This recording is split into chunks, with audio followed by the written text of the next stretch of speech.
à l'Assemblée du Congo central, y a-t-il un agenda caché contre le chef de l'État? Bonjour, Monsieur Chamboury. Bonjour, merci.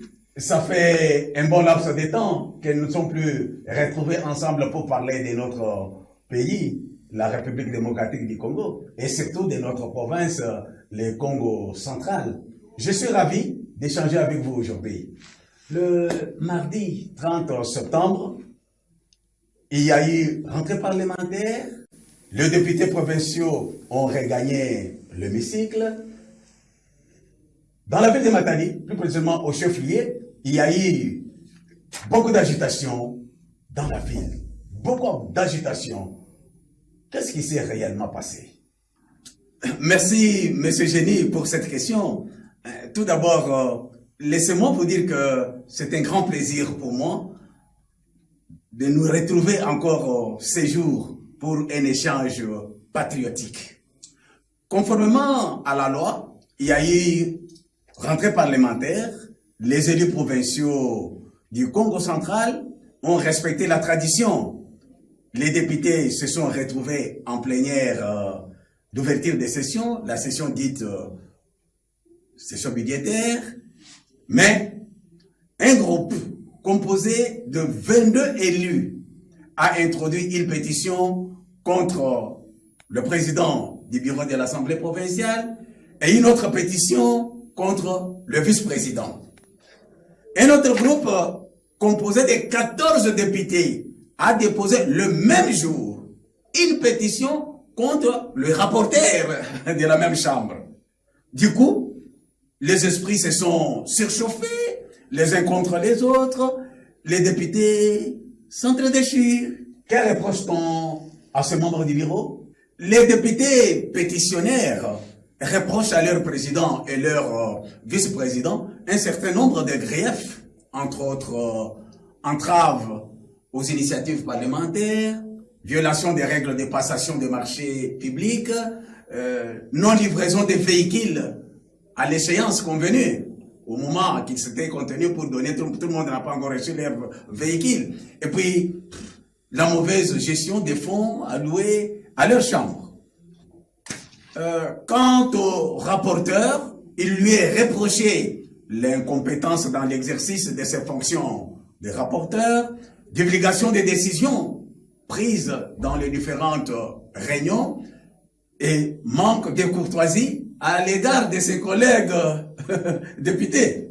Bref, tous les membres du bureau, les 3 qui étaient restés, parce que 2 ont été déjà virés, sont aujourd'hui désapprouvés par leurs collègues. Et tous les députés présentent à la population un spectacle hors du commun, vraiment désolant. Est-ce que dénoncer les insuffisances, les compétences ou la mégestion, c'est ça que vous appelez spectacle désolant? Non, Monsieur Génie, non. Nos députés provinciaux ont démontré à la face du monde qu'ils n'ont aucun souci de trouver des solutions aux problèmes de la population. Ils sont là pour leurs propres intérêts. Vous avez entendu leurs revendications. Vous avez entendu leurs revendications. Ils se tirent des balles dans tous les sens pour les véhicules, pour leurs véhicules, pour leur argent et aussi pour leur propre humeur. Ils parlent même de manque de courtoisie. En bon, une nouvelle infraction consignée dans les actes de gestion made in Assemblée provinciale du Congo central. Hein? C'est quoi ça? Hein? C'est quoi ça? Ça dépasse tout entendement, Monsieur Génie. Tenez, une semaine avant la rentrée parlementaire, les 2 groupes en conflit ont présenté au peuple à travers les réseaux sociaux un spectacle inédit, révélant toute conscience normale. On dirait même injurieux à l'endroit de la population. D'un côté, on a vu un groupe de députés provinciaux, du Congo central bien sûr, ivres de l'alcool, exhibant à la population les champagnes. Nous avons vu les champagnes dans les réseaux sociaux, exhibant les champagnes et tenant des propos vraiment très éloignés, alors éloignés de l'intérêt de la population. Et au moins, ils se sont moqués de la population, hein, à leur manière. Une façon de dire au peuple que quand vous manquez de l'eau potable, quand vous manquez de l'électricité, il n'y a pas de routes de cette agricole, il n'y a pas de bancs pour les enfants à l'école. Ça, c'est vous. Nous, les députés, nous consommons le champagne. Hein? Ils ont fait ça en public, monsieur Génie. En public, le monde a vu ça. Les députés provinciaux du Congo central, cette catégorie-là, de ces gens-là, ils nous ont montré leur champagne à travers les réseaux sociaux.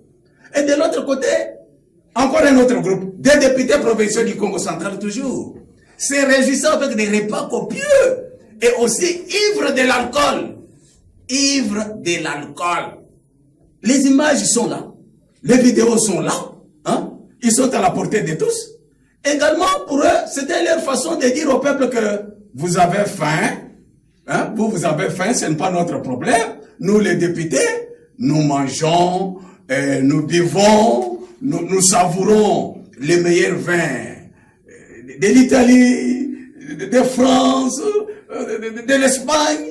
Donc, ils nous ont montré ça. Ces deux groupes de députés qui se confrontent aujourd'hui, ils nous ont présenté deux spectacles, deux vidéos qu'on a vues et qui ont fait la ronde du monde. Mais ces vidéos ont choqué la conscience collective de notre population. Les députés qui tournent des vidéos d'extrême extravagance, qui se tirent à bout portant, hein, déboulés pareil dans leurs revendications pour descendre leurs collègues du bureau. Où sont les désidératas de la population? Aucun désidérata du peuple. Les deux groupes, ces élus provinciaux sont là, ils s'en foutent du peuple, ils s'en foutent du chef de l'État. Comment vous faites allusion au chef de l'État dans une histoire qui concerne exclusivement les députés provinciaux? Mais mon cher Génie, j'ai pitié de notre président de la République, chef de l'État. Et j'ai le sentiment de révolte contre tous ces députés provinciaux.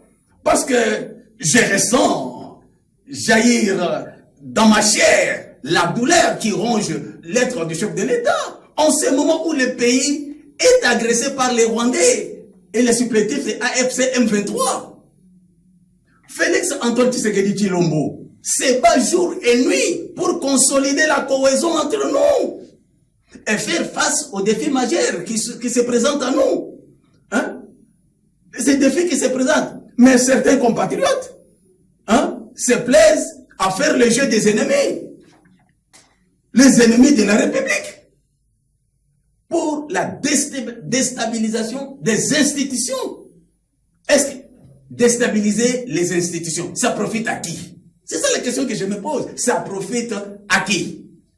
Il n'y a pas longtemps, on a organisé à Kinshasa un atelier et regroupant les membres du gouvernement provincial, des assemblées provinciales, sur la nécessité de la stabilité des institutions provinciales dans cette période de guerre. Dans cette période de guerre, mon frère, le pays est en guerre. Nous sommes en guerre. Trouvez-vous vraiment normal qu'on se plaise, hein, à nous entredéchirer, hein, s'entredéchirer entre nous, alors que l'ennemi est en train de multiplier des astuces pour avancer? Pour moi, j'exhorte le chef de l'État et nos services de l'intelligence d'ouvrir l'œil. Nous craignons l'infiltration. Ça, c'est mon point de vue. Comment expliquer 3 pétitions croisées déposées le même jour, le 30 septembre 2025, le jour des rentrées parlementaires, en sabotage des instructions données par les séminaires de Kinshasa? Ils revenaient tous de Kinshasa. Ils étaient au séminaire. Ils viennent, ils sabotent les instructions qui ont été données.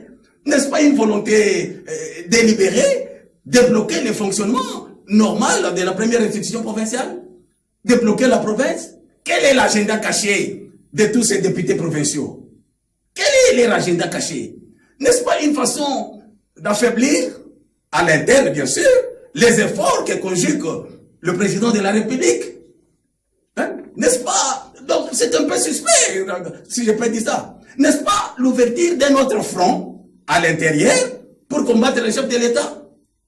Ça, c'est ma façon de voir les choses. Je dis, il ne faut pas oublier que beaucoup de ces députés qui sont aujourd'hui là-bas, qui siègent aujourd'hui, ce sont les anciens membres du Front commun pour le Congo, FCC. C'est une vérité. Le peuple connaît ça. Pour la majorité, ce sont les anciens membres de FCC. Et beaucoup, pour l'intérêt des parcours, se sont convertis en tshisekidistes. Attention, il faut savoir que nous avons les tshisekidistes par conviction et nous avons les tshisekidistes de circonstances. Le pays est en guerre. Il faut bien faire les décryptages rigoureux pour les comportements, certains comportements de nos acteurs politiques. Parce que moi je sais que celui qui porte l'âme tshisekidiste ne peut pas s'adonner à un tel jeu. Ce jeu est suspect en ce moment de guerre. J'insiste parce que nous sommes en guerre. Je ne vois pas, à ma connaissance, je connais un tshisekidiste qui a l'âme tshisekidiste, comme docteur, qui c'est, le maire de Matadi, comment il s'appelle encore, Dominique Nkodiambete. Un tshisekidiste qui a l'âme de tshisekidisme.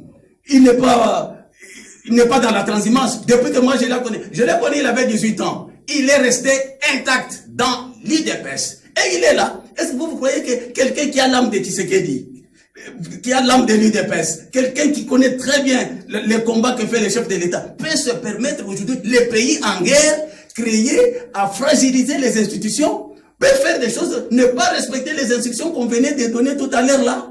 On a donné les instructions, il y a eu un séminaire au même mois de septembre, on donne les séminaires pour dire qu'il faut stabiliser les institutions et les gens viennent, ils font des petits coups bas, ceci, cela. Et vous comprenez que c'est ça que j'ai dit, il y a une différence entre les tshisekidistes par conviction, comme celui que je venais de citer, et il y a ceux-là qui sont devenus tshisekidistes par circonstance. Alors il faut faire attention, surtout ne perdez pas de vue que le patron du AFC M23, M. Joseph Kabila, est déjà condamné par la haute cour militaire. Hein. Vraiment, moi, Chambouilly, en tant que patriote, en tout cas, il est à noter que cette situation que nous traversons aujourd'hui renforce ma position ferme en faveur des réformes constitutionnelles.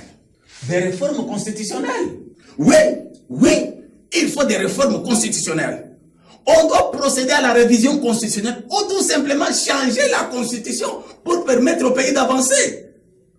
Parce qu'il faudrait que le président ait tous les pouvoirs d'aller prendre une décision au lieu de laisser les gens mettre en mal notre vie ensemble, notre vivre ensemble comme ça. Avec cette histoire, cette constitution, les copier-coller du Belge Louis Michel, hein, les Rwandais et Joseph Kabila ici, avec ça, le pays ne va pas se développer. Il y aura toujours des conflits tous les jours et l'instabilité des institutions. Je pense que au moment opportun, nous aborderons cette question des réformes. Merci, M. Chambouilly, de votre disponibilité. Merci, au revoir.